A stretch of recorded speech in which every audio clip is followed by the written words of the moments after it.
The other thing that you speak about is you have to balance your perform and grow mode, right? And that I thought was interesting because as I get more and more experience, I'm actually looking at being more in a perform mode and not in a grow mode, right? And I thought it was a very insightful piece of work that I saw in the book, which is how do you really balance perform and grow mode? And you use a very lovely word called seek the heat, right? So what do you mean by seek the heat? And typically people say, you know what, I don't want to be stressed out, so let me do work that's comfortable, right? So therefore, I found that very interesting. So talk to me about at one end you don't want stress, at the other end you are preparing for the stress in bite-sized ways. So explain the concept of seek the heat. Yeah. Okay. Well, so originally, I used to work at a place called the Centre for Creative Leadership, and we there were a research organisation, and we used to interview executives who came through, and we had 30,000 leaders come through our programs each year, and we would interview them, especially the really successful ones, to see how did they become successful.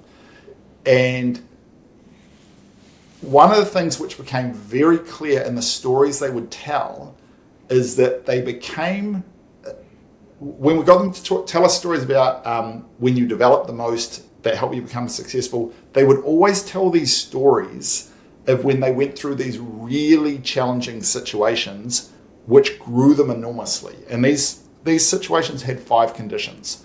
First, it was a first-time experience. So they were thrown into this role or situation. They'd never seen it before. They didn't know what to do. Results mattered. There was a chance of success, a chance of failure. People were watching to see whether they were going to succeed or not. And the 5th part was these were extremely uncomfortable. And we ended up calling these heat experiences, as in hot. It feels like the temperature has gone up on you. And the leaders all said when they looked back at it, they didn't enjoy it. Often they didn't want the experience. Their boss made them do it, or something happened.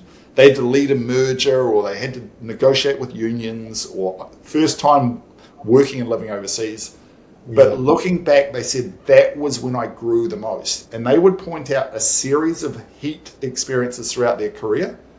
And they just said, I just kept growing and growing and growing and growing. And so it's like, that was one part of it. If you want to be really successful, a lot of the CEOs I interviewed, basically they'd had so many heat experiences, anything which happened to them now didn't feel very hard. And one of the CEOs, a Fortune 500 CEO, said to him, his mantra was, do hard things. Do hard things. If you do hard things, it will be really hard, but later on everything else looks easy. And also your capacity expands. So later on, stuff which would have been so hard for you earlier in your career is easy. Your capacity is so big. So that's the idea of seeking the heat. And that is sort of on the grow side of the equation. You mentioned the grow perform. So is it not slightly contradictory? Because at one end, I don't need stress. At the other end, you're saying seek the heat or the heat experience. So therefore, when I seek the heat experience, I should not get stressed, right? So how do I balance that? Yeah. Well, if you think about what would happen if you never sought any heat, would you be someone who has no stress in their life? Would you be a resilient person? Probably not, because events come to you. Like, you can't avoid the events. So the people I met who were the most resilient and who had learned to have lower stress, they had done hard things in their career. So things didn't feel so hard. So it is not to avoid difficult things, but it is to know that when you take on heat assignments, there'll be pressure there. So there's going to be pressure, and we came we define pressure as external demand in your environment. That doesn't automatically lead to stress. Like, for example, I don't know about you, but I quite enjoy sort of big growth heat experiences. It's stimulating, it's interesting. I know I'm growing, I know I'm exploring. That doesn't necessarily feel stressful for me. It does for some.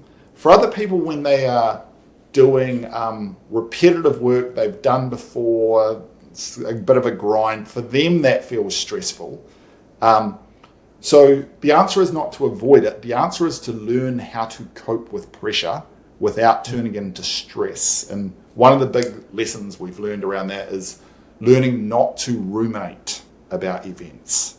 When you're under pressure, focus on what you can control, stay present, and watch out for a lot of rumination, because that's what turns pressure into stress.